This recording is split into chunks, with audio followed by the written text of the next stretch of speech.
India Legal presents Courts Roundup.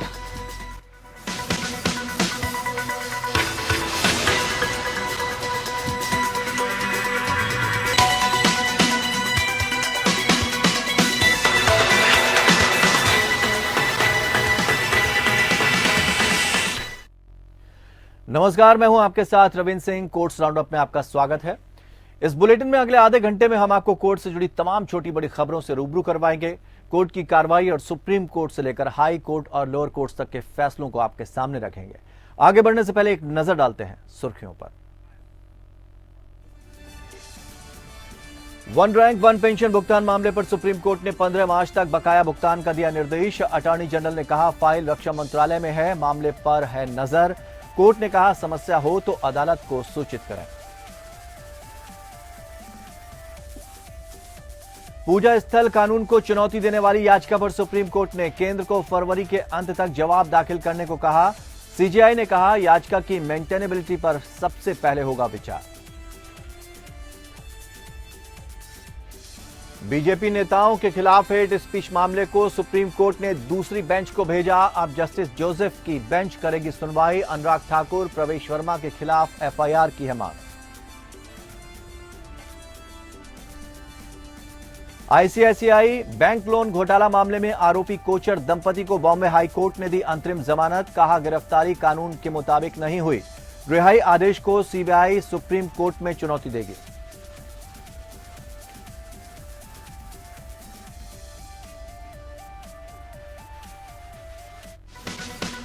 India Legal presents Courts Roundup.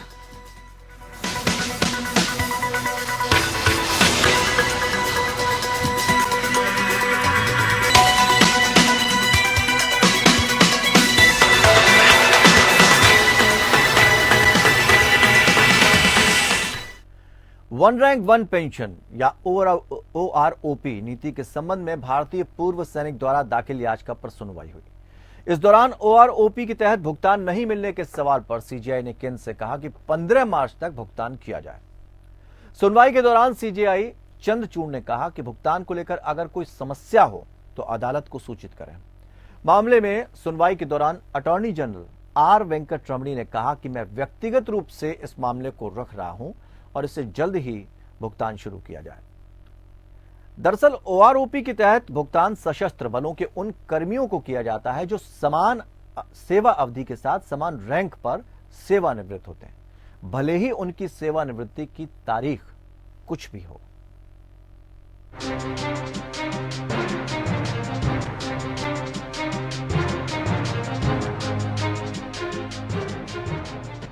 One rank one pension निधि के तहत pension के भुगतान को लेकर भारतीय पूर्व सैनिकों द्वारा दायर याचिका पर सुप्रीम कोर्ट ने केंद्र से ये सुनिश्चित करने के लिए कहा है कि ओआरओपी के सभी बकाये के भुगतान का काम तेजी से हो। चीफ जस्टिस डीवाई चंद्रचूड़ और जस्टिस पीएस नरसिम्हा की सुप्रीम कोर्ट की पीठ ने केंद्र सरकार से 15 मार्च 2023 तक सशस्त्र बलों के पात्र पेंशनरों को बकाया राशि का भुगतान करने के लिए कहा है। अटॉर्नी जनरल आर वेंकटरमणी ने प्रस्तुत किया कि बकाया राशि का भुगतान शीघ्र ही कर दिया जाएगा।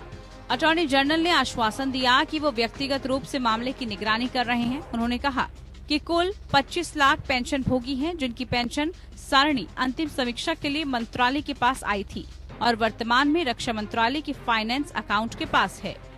इंडियन एक्स सर्विसमैन मूवमेंट समेत याचिकाकर्ताओं की ओर से सीनियर एडवोकेट हुजैफा अहमदी ने पीठ को अवगत कराया कि लगभग 4 लाख पेंशन भोगी पेंशन का इंतजार करते हुए पहले ही मर चुके हैं। पिछली सुनवाई में उन्होंने कहा था कि बकाया भुगतान 1 जुलाई 2019 तक किया जाना था, जिसका पालन करने में केंद्र सरकार विफल रही। इसके बाद 16 मार्च 2022 के अपने फैसले में सुप्रीम कोर्ट ने केंद्र को 3 महीने के भीतर बकाया राशि का भुगतान करने का निर्देश दिया था। 17 सितंबर 2022 को कोर्ट ने केंद्र को 3 महीने का और समय दिया है। सीजीआई ने इस बात को ध्यान में रखते हुए कि पेंशन 2019 से लंबित है, एजी से सुनिश्चित करने का आग्रह किया कि 15 मार्च 2023 तक अदालत के आदेशों का अनुपालन किया जाए।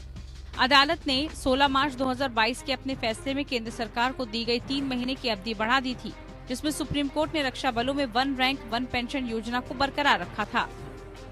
वन रैंक वन पेंशन योजना के अनुसार सेवा की समान अवधि के साथ समान रैंक में सेवानिवृत्ति होने वाले सशस्त्र सेवा कर्मियों को समान पेंशन का भुगतान किया जाना है, चाहे सेवानिवृत्ति की तिथि कुछ भी हो, और पेंशन की दरों को आवधिक अंतराल पर संशोधित किया जाएगा। बेंच को उम्मीद है कि बकाया का भुगतान जल्द से जल्द किया जाएगा। सीजीआई चंद्रचूड़ ने अतिरिक्त सॉलिसिटर जनरल वेंकटरमण से इस पर ध्यान देने के लिए कहा है। Bureau report, APN news. Hate speech मामले में अनुराग ठाकुर, प्रवेश वर्मा के खिलाफ एफआईआर की मांग वाली याचिका पर सुप्रीम कोर्ट ने मामला दूसरी बेंच के पास भेजा है। अब इस याचिका को सुप्रीम कोर्ट के जस्टिस के.एम. जोसेफ की बेंच सुनेगी। Justice K M. जोसेफ की बेंच हेट स्पीच के मामलों पर ही सुनवाई कर रही है।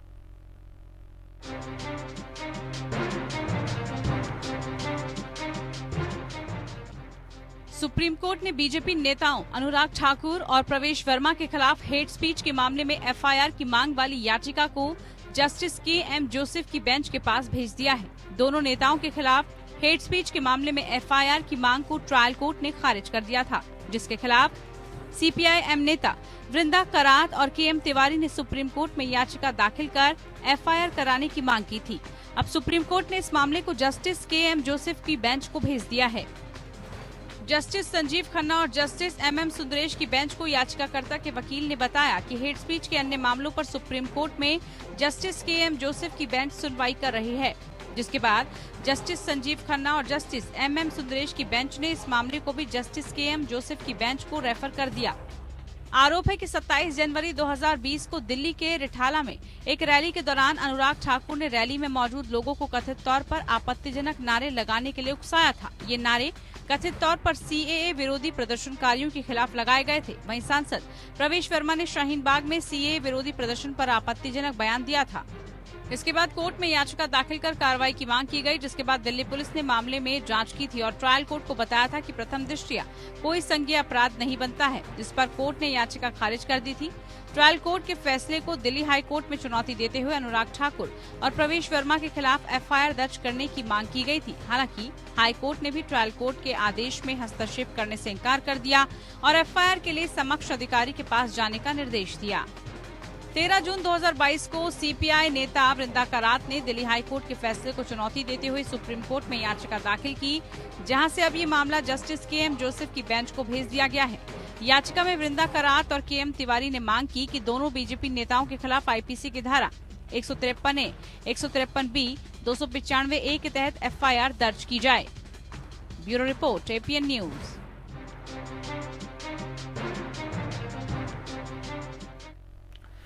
जबरन धर्मांतरण मामले पर सुनवाई के दौरान सुप्रीम कोर्ट ने मसले पर चिंता जाहिर की और कहा कि अगर देश भर में ऐसा हो रहा है तो ये चिंता का विषय है। केंद्र की तरफ से हलफनामा दाखिल न होने पर कोर्ट ने नाराजगी जताई। वहीं केंद्र सरकार ने हलफनामा दाखिल करने का समय मांगा है। सुप्रीम कोर्ट इस मामले पर 7 फरवरी को सुनवाई करेगा।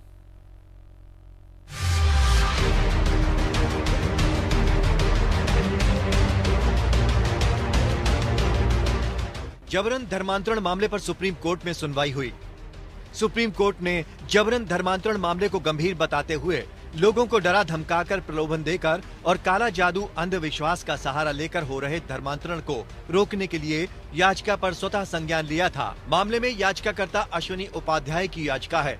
सुप्रीम कोर्ट ने याचिकाकर्ता से कहा कि मामले को राजनीतिक रंग देने की कोशिश न करें। Justice MR. शाह ने कहा कि हमें ये देखना है कि ऐसे में हम क्या कर सकते हैं। Justice MR. शाह की अध्यक्षता वाली बेंच ने जबरन या धोखे से हो रहे धर्मांतरण पर चिंता जाहिर करते हुए कहा कि ये सिर्फ एक राज्य विशेष से जुड़ा मसला नहीं है। हमारी चिंता देश भर में हो रहे ऐसे मामलों को लेकर है। अगर ऐसा हो रहा है तो जस्टिस शाह ने तमिलनाडु सरकार के वकील को फटकार लगाते हुए कहा कि इसे किसी एक राज्य से जोड़कर राजनीतिक रंग देने की जरूरत नहीं है। वहीं जस्टिस सी.टी. रवि कुमार ने तमिलनाडु सरकार को फटकार लगाते हुए कहा कि कोर्ट ने पहले भी इस मामले को गंभीर बताया है। इस तरह सिर्फ एक राज्य की बात ना करें। कोर्ट ने तमिलनाडु सरकार के वकील को चेताया कि इस मामले में किसी भी तरह से राजनीति को ना घसीटा जाए। बार बार मामले को सिर्फ एक राज्य का मामला बताने की कोशिश ना करें। कोर्ट ने अटॉर्नी जनरल आर वेंकटरमणी को सुप्रीम कोर्ट के मामले में सहयोग करने को कहा। वहीं सॉलिसिटर जनरल को केंद्र का पक्ष रखने को भी कहा है। केंद्र की तरफ से हलफनामा दाखिल न होने पर कोर्ट ने नाराजगी जताई। वहीं केंद्र सरकार ने हलफनामा दाखिल करने का समय मांगा। याचिकाकर्ता के वकील अरविंद दातार ने कहा कि जबरन या लालच देकर धर्म परिवर्तन मामले में कोई कानून नहीं है, इसलिए कोर्ट को इस पर कानून बनाना चाहिए। जबरन धर्म परिवर्तन के मुद्दे पर पिछली सुनवाई 5 दिसंबर को हुई थी। जबरन धर्म परिवर्तन के खिलाफ कानून बनाने की मांग वाली याचिकाओं को लेकर 5 दिसंबर की सुनवाई में सुप्रीम कोर्ट ने इसे गंभीर मसला माना था। इससे पहले की सुनवाई में कोर्ट ने केंद्र से एक विस्तृत हलफनामा मांगा था। हलफनामे में केंद्र ने जवाब दिया था कि लालच, धोखा और दबाव के चलते धर्म परिवर्तन कराना गंभीर मसला है। केंद्र ने अदालत के एक पुराने फैसले का हवाला देते हुए दलील दी थी कि धर्म के लिए प्रचार करना व्यक्ति का मौलिक अधिकार है, लेकिन जबरन धर्मांतरण कराना मौलिक अधिकार नहीं है। केंद्र की ओर से कहा गया था कि मामले पर जरूरी कदम उठाया जाएगा। सुप्रीम कोर्ट ने कहा कि केंद्र सरकार राज्य सरकारों से मामले को लेकर डिटेल जुटाए और विस्तृत हलफनामा दायर करे। जस्टिस MR शाह ने कहा था कि धर्म चुनने का अधिकार सभी को है, लेकिन ये धर्मांतरण से नहीं होना चाहिए। Bureau report. सुप्रीम कोर्ट में जोशीमठ में जमीन धंसने को लेकर धार्मिक नेता स्वामी अवि मुक्तेश्वरानंद सरस्वती ने जनहित याचिका दायर की। जनहित याचिका में जोशीमठ को राष्ट्रीय आपदा घोषित करने और NDMA को जोशीमठ के निवासियों को सक्रिय रूप से समर्थन देने का निर्देश देने की मांग करती है। याचिका में जोशीमठ के निवासियों को वित्तीय सहायता और मुआवजे के लिए भी प्रार्थना की गई है। CJI DY चंद्रचूड़ और जस्टिस PS नरसिम्हा की पीठ के समक्ष इस मामले का उल्लेख किया गया था। मामले को आज मेंशन लिस्ट में सूचीबद्ध नहीं किया गया। जब वकील ने मामले को कल तत्काल सूचीबद्ध करने की मांग की तो CJI DY चंद्रचूड़ ने कहा, मेंशन लिस्ट में कल इसे सूचीबद्ध करें। पिछले कुछ दिनों में जोशीमठ में कई घरों और सड़कों में दरार पड़ने और लगातार भूमि धंसने के मद्देनजर सिंकिंग जोन घोषित किया गया है। सिंकिंग जोन घोषित किया गया है। डूबते शहर में क्षतिग्रस्त घरों में रहने वाले 60 से अधिक परिवारों को अस्थायी राहत केंद्रों में पहुंचाया गया है। उत्तराखंड के जोशीमठ में हो रहे भूधंसाव से स्थिति लगातार बिगड़ रही है। भूधंसाव ने क्षेत्र के सभी वार्डों को अपनी चपेट में ले लिया है। स्थिति की गंभीरता को देखते हुए PMO लगातार मामले की निगरानी कर रहा है। स्थिति को देखते हुए उत्तराखंड के मुख्यमंत्री पुष्कर सिंह धामी ने शुक्रवार शाम को एक उच्च स्तरीय बैठक बुलाई। वो आज यानी शनिवार को जोशीमठ ग्राउंड जीरो हालात का जायजा लेने पहुंचे। इस दौरान उन्होंने यहां प्रभावितों से बातचीत भी की। उन्होंने कहा कि प्रभावितों को सुरक्षित स्थान पर पहुंचाना उनकी प्राथमिकता है। सुप्रीम कोर्ट ने पश्चिम बंगाल राज्य द्वारा दायर एक याचिका पर विचार करने से इनकार कर दिया है, जिसमें राज्य के प्राथमिक विद्यालयों में शिक्षक पात्रता परीक्षा यानी TET 2014 के आधार पर सहायक शिक्षक की भर्ती में अनियमितता, अवैधता और भ्रष्टाचार का आरोप लगाते हुए कलकत्ता हाईकोर्ट के समक्ष जनहित याचिका के सुनवाई योग्य होने पर सवाल उठाया गया था। जस्टिस SK कौल और जस्टिस AS ओक की खंडपीठ ने इस तथ्य पर ध्यान दिया कि जनहित याचिका पर हाईकोर्ट द्वारा अंतिम रूप से फैसला नहीं किया गया है। ये नोट किया गया, इस स्तर पर हम इस याचिका पर सुनवाई करने के इच्छुक नहीं हैं। मामले में केवल नोटिस जारी किया गया है। राज्य हाईकोर्ट के समक्ष योग्यता के आधार पर मामले का बचाव कर सकता है। बेंच ने आगे कहा, कानून के सभी सवालों को खुला छोड़ दिया गया है। पश्चिम बंगाल राज्य की ओर से पेश सीनियर एडवोकेट राकेश द्विवेदी ने प्रस्तुत किया कि राज्य 3 आधारों पर याचिका का विरोध कर रहा है। उन्होंने तर्क दिया कि पहला, सेवा मामलों में जनहित याचिका सुनवाई योग्य नहीं है। दूसरा, भर्ती प्रक्रिया समाप्त होने के 8 साल बाद जनहित याचिका दायर की गई है। तीसरा, इसी तरह की एक याचिका को हाईकोर्ट ने खारिज कर दिया था, इसलिए इसे फिर से उठाया नहीं जा सकता। विशेष अनुमति याचिका पश्चिम बंगाल राज्य द्वारा दायर की गई थी, जिसमें मुख्य रूप से याचिका के सुनवाई योग्य होने को कोर्ट में चुनौती दी गई थी। राज्य ने यही आपत्ति हाईकोर्ट के समक्ष रखी थी, जिसे एक आदेश द्वारा खारिज कर दिया गया। हाईकोर्ट के समक्ष याचिकाकर्ता के वकील ने प्रारंभिक आपत्ति का विरोध किया था और तर्क दिया था कि TET 2014 के आधार पर नियुक्ति अभी भी चल रही है, इसलिए कोई देरी नहीं हुई। उन्होंने यह भी प्रस्तुत किया था कि नियुक्तियां एक बड़े घोटाले का हिस्सा है, इसलिए शुरू से ही नगण्य और शून्य है। हाईकोर्ट ने याचिका की सुनवाई योग्य होने के सवाल पर राज्य सरकार की प्रारंभिक आपत्तियों को खारिज करते हुए 4 सप्ताह की अवधि के भीतर गुण दोष पर एक हलफनामा दाखिल करने को कहा था। हाईकोर्ट ने कहा कि व्यक्तिगत उम्मीदवारों द्वारा नियुक्ति में गड़बड़ी को उजागर करने वाली याचिकाएं पहले ही दायर की जा चुकी हैं, जबकि वर्तमान जनहित याचिका में पूरी प्रक्रिया पर सवाल उठाया गया है।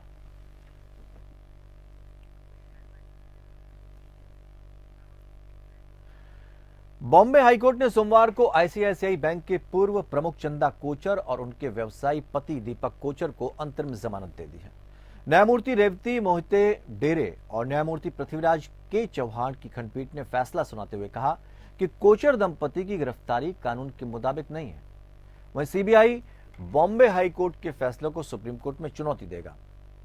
कोचर दंपति को वीडियोकॉन लोन फ्रॉड केस में सीबीआई ने गिरफ्तार किया था। वो पिछले 15 दिनों से हिरासत में थे।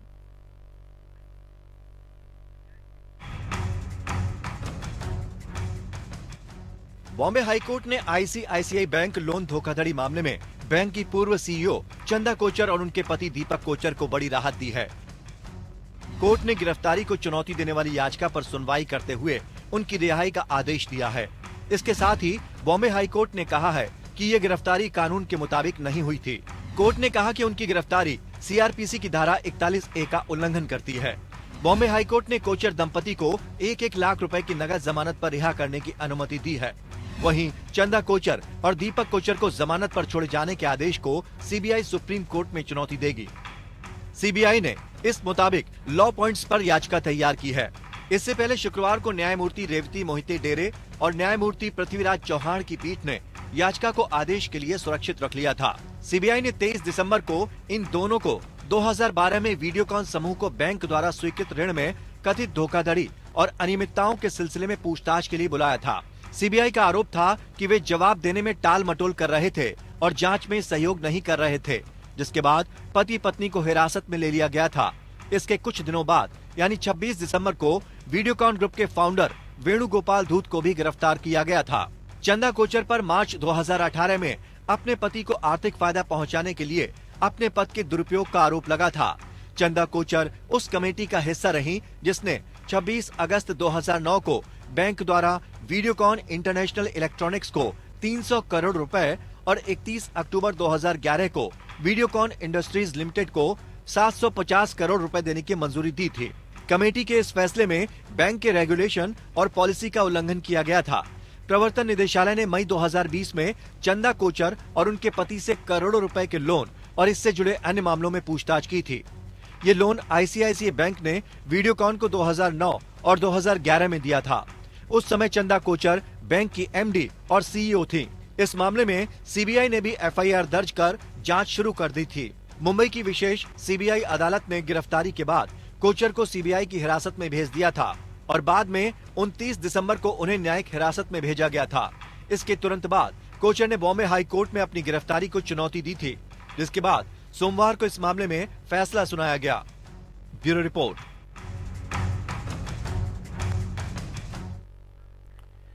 बॉम्बे हाईकोर्ट ने रिलायंस एडीए ग्रुप के चेयरमैन अनिल अंबानी की ओर से दायर याचिका में कालाधन अधिनियम के पूर्वव्यापी आवेदन पर सवाल उठाए। जस्टिस गौतम पटेल और जस्टिस एसडी डिगे की खंडपीठ ने अटॉर्नी जनरल ऑफ इंडिया को नोटिस जारी किया। अंबानी ने अधिनियम के तहत पूर्वव्यापी अपराधीकरण के संबंध में अधिनियम की शक्तियों को चुनौती दी है। अंबानी का दावा है कि आईटी डिपार्टमेंट उनके खिलाफ लेन देन के लिए कार्रवाई कर रहा है, जो वर्ष 2006 से 2007 और वर्ष 2012 से 2013 से संबंधित है। जस्टिस पटेल ने कहा, एक व्यक्ति खुद को एक निश्चित तरीके से संचालित करता है और आप उस कार्रवाई को पूर्वव्यापी प्रभाव से अपराधी बनाते हैं। एक व्यक्ति कैसे जानता है कि उसे खुद का आचरण कैसे करना चाहिए? इसका पूर्वव्यापी प्रभाव कैसे हो सकता है? जस्टिस पटेल ने हैरानी जताई कि व्यक्ति से यह जानने की उम्मीद कैसे की जा सकती है कि भविष्य में क्या अपराध होगा।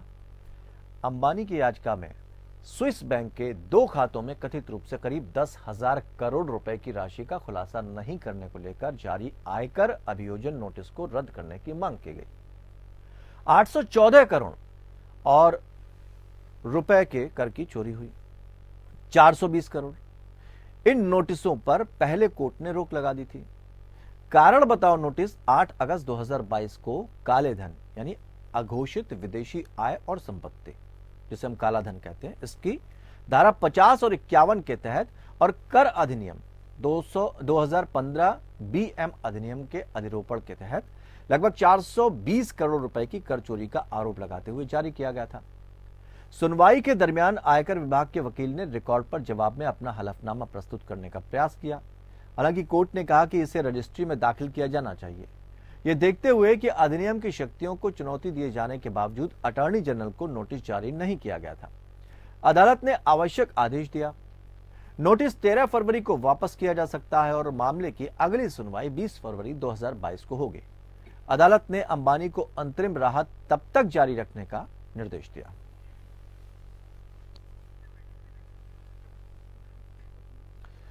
अंडरवर्ल्ड डॉन दाऊद इब्राहिम गिरोह के कराची में गुटखा कंपनी शुरू करने में मदद के मामले में आरोपियों को 10 साल की सजा गुटखा व्यवसायी जेएम जोशी, जमीरुद्दीन अंसारी और फारूक मंसीरी को सजा सुनाई गई है। मुंबई सेशन कोर्ट के विशेष मकोका कोर्ट के न्यायाधीश बीडी शेलके ने फैसला दिया। जोशी और धारीवाल ने दाऊद को मदद करने का आरोप सिद्ध हुआ। ट्रायल के दौरान आरोपी रसिक लाल धारीवाल की मृत्यु हो गई थी। आरोपियों ने दाऊद इब्राहिम गैंग को 2002 में पाकिस्तान में गुटखा कंपनी शुरू करने में मदद की थी।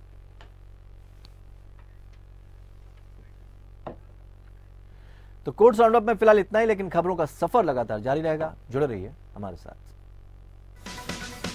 India Legal presents Courts Roundup.